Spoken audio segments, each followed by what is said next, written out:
Alright everyone, Eid মোবারক সবাইকে। আজকে হঠাৎ করে দরদ টিম একটা অ্যানাউন্সমেন্ট করছে যে দরদের টিজারটা আসতেছে আজকে।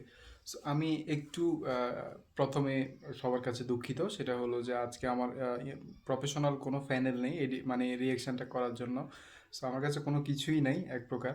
বাট চিন্তা করলাম যে অ্যাকচুয়ালি যদিও নিজের স্টুডিও থেকে অনেকটাই দূরে আছি আজকে ঈদ উপলক্ষে, বাট চিন্তা করলাম যে আপনাদের সাথে টিজার রিয়েকশনটা একটু শেয়ার করি। আমি অনেক দিন ধরে অপেক্ষা করেছিলাম দেখি আমাদের বাংলাদেশের ডিরেক্টর অনন্য মামুন কী করে।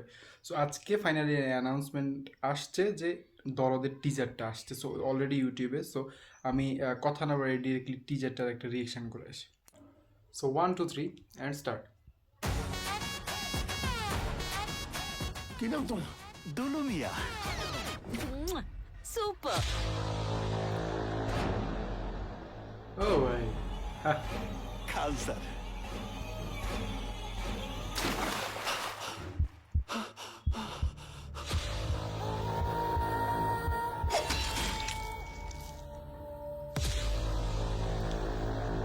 ও মাই গড, ও মাই গড।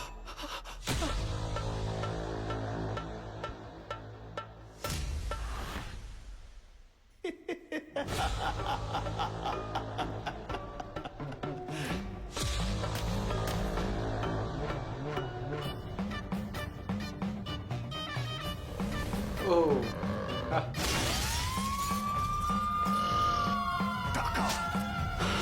ও ইয়া, সিনগুলো আমার কাছে মানে খুব বেশি ভালো লাগতেছে। রক্ত?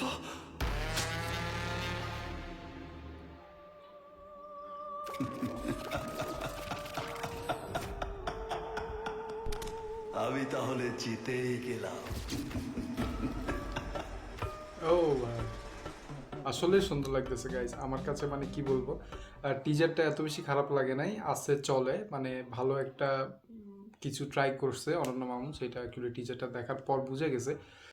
অলরাইট এভরিওয়ান, সো আমরা দরদের টিজারটা দেখলাম। টিজারটা খারাপ ছিল না, আমার কাছে মোটামুটি ভালোই লেগেছে। মানে বাংলাদেশের সিনেমাগুলো অ্যাটলিস্ট আর কোনো কিছু করতে না পারুক বর্তমানে যে cinematography, colour grading and overall সব কিছু কিন্তু অনেকটাই ডেভেলপ করে ফেলছে। সো দরদের টিজারটা আমার কাছে খারাপ লাগে না ভাই। দরদের যে টিজারের পোস্টারটা, অ্যানাউন্সমেন্ট পোস্টারটা আমার কাছে মনে হয়েছে বেশি বেশি একটা এডিট হয়ে গেছে।